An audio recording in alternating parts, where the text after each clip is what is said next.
Subhanallah walhamdulillah. Begitulah cepatnya hari itu berlalu. Hari berubah menjadi pekan, pekan menjadi bulan, bulan menjadi tahun, tahun menjadi windu, windu berubah menjadi abad. Yang mati hilang, yang dulu hidup kaya, hari ini hanya tinggal kenangan saja. Kemana mereka dulu yang hebat-hebat, bangsawan, para penguasa? Semuanya mati ditelan zaman. Yang tinggal hanya apakah dia orang paling baik, dicatat dengan tinta emas, atau dia orang paling jahat, dihujat, dicaci dan dimaki. Harimau mati meninggalkan belang, gajah mati meninggalkan gading, manusia mati meninggalkan nama, nama yang baik atau nama yang buruk. Wa tilkal ayyamu nudawiluha bainan nas.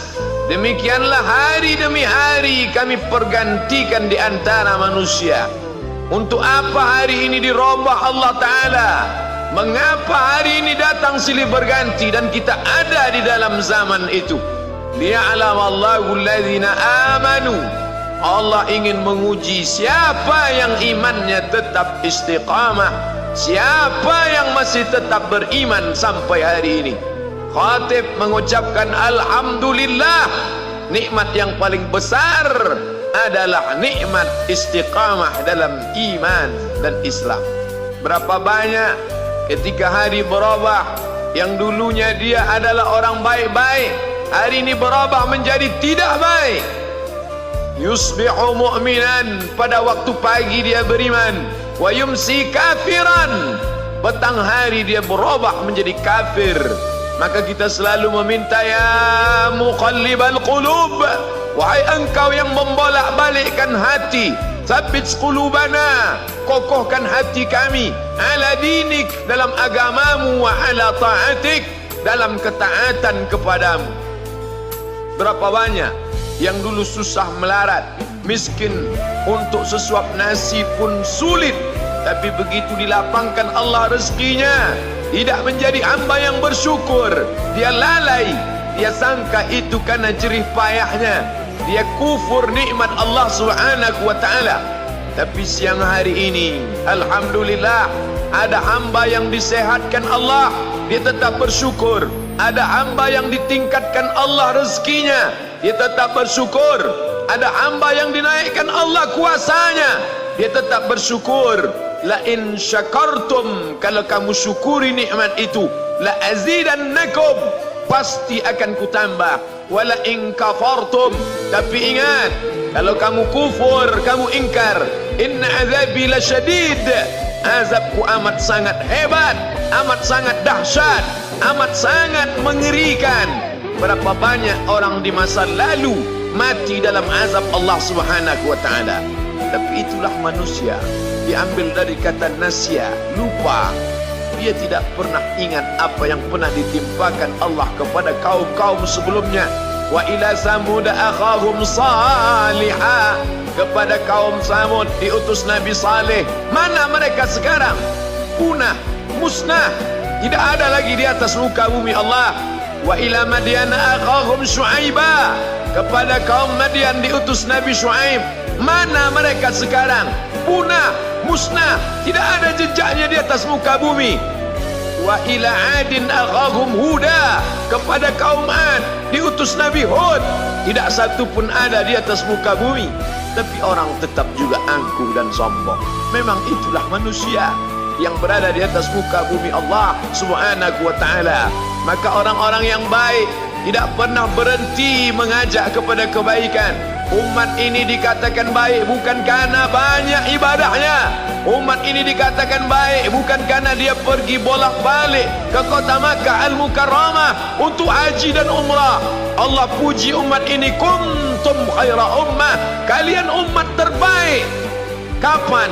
Bila umat ini disebut umat terbaik?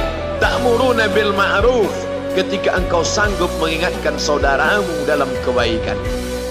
Pagi ingatkan tentang siang, siang ingatkan tentang petang, petang ingatkan tentang malam, malam ingatkan bahwa esok pagi kita tetap berbuat baik. Wa tanhauna 'anil munkar, larang mereka dari perbuatan mungkar. Maka hari-hari yang sudah kita lewati di masa yang lalu, sanggupkah akan pulang kembali? Pepatah Arab mengatakan lan tarji'al ayyamul lati madat, yang lalu tak dapat terulang kembali. Apakah semua itu berlalu begitu saja? Tidak ada yang percuma, tidak ada yang gratis, tidak ada yang sia-sia. Semua akan diminta pertanggungjawaban di hadapan Allah Subhanahu wa ta'ala. Sejak kita tegak di atas muka bumi ini, sejak kita diberikan nafas, diberikan hidup, diberikan nyawa, maka sejak itu kita ditanya, apa khalaqnakum abatha? Apakah kalian kami ciptakan sia-sia? Apakah kami sangka? Apakah kamu semua menduga bahwa kami menciptakan kamu lalu kamu tidak akan kembali menghadap kami? Semua akan diminta pertanggungjawaban di hadapan Allah Subhanahu wa ta'ala.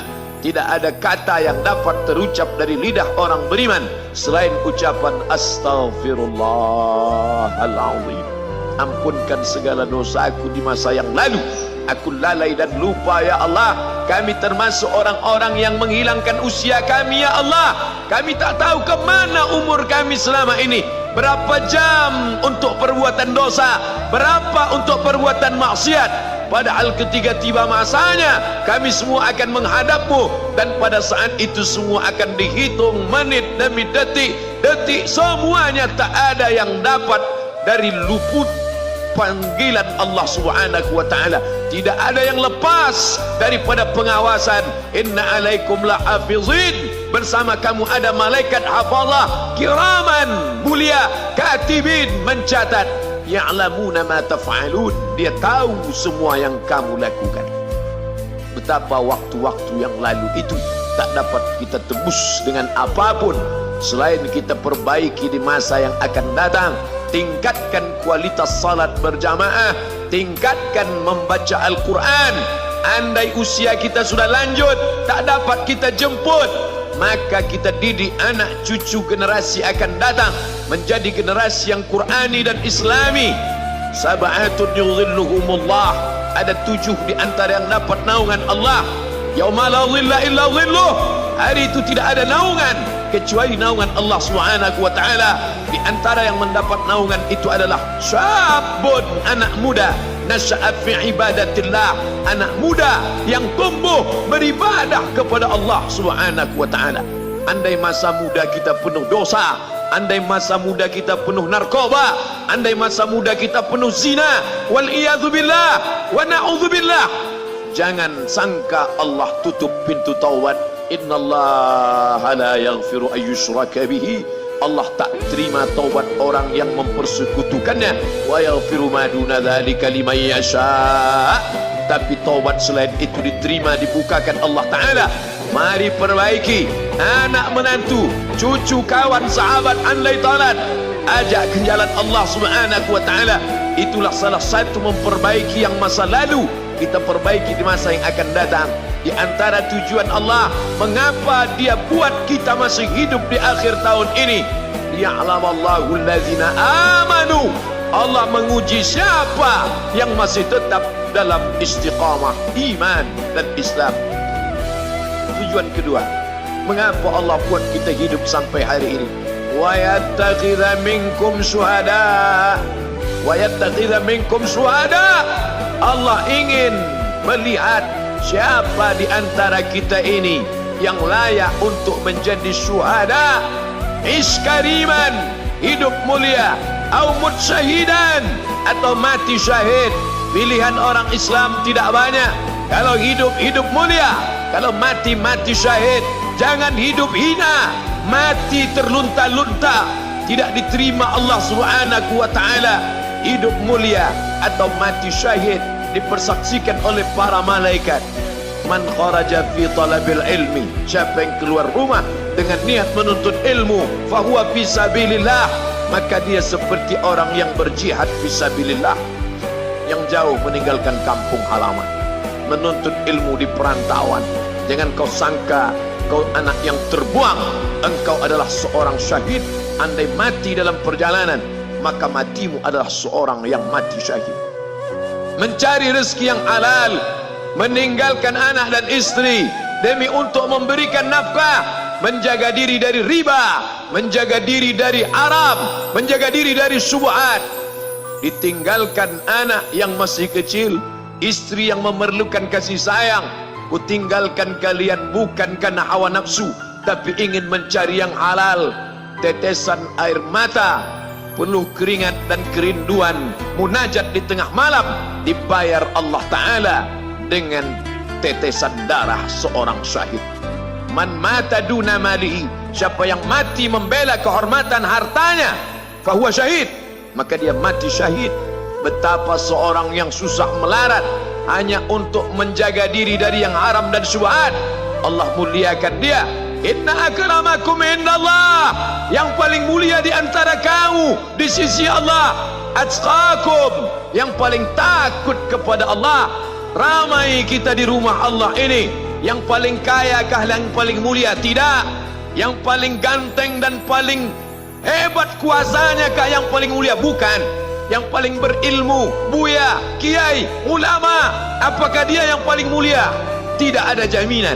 Tapi yang paling takut kepada Allah Subhanahu wa ta'ala, takut terjerumus dalam riba, takut terjerumus dalam syubhat, takut makan haram, sehingga dia biarkan dirinya dalam kesusahan, susah dalam pandangan manusia, melarat dalam pandangan orang kaya, tapi hidup mulia dalam pandangan Allah, para malaikat, nabi dan rasul.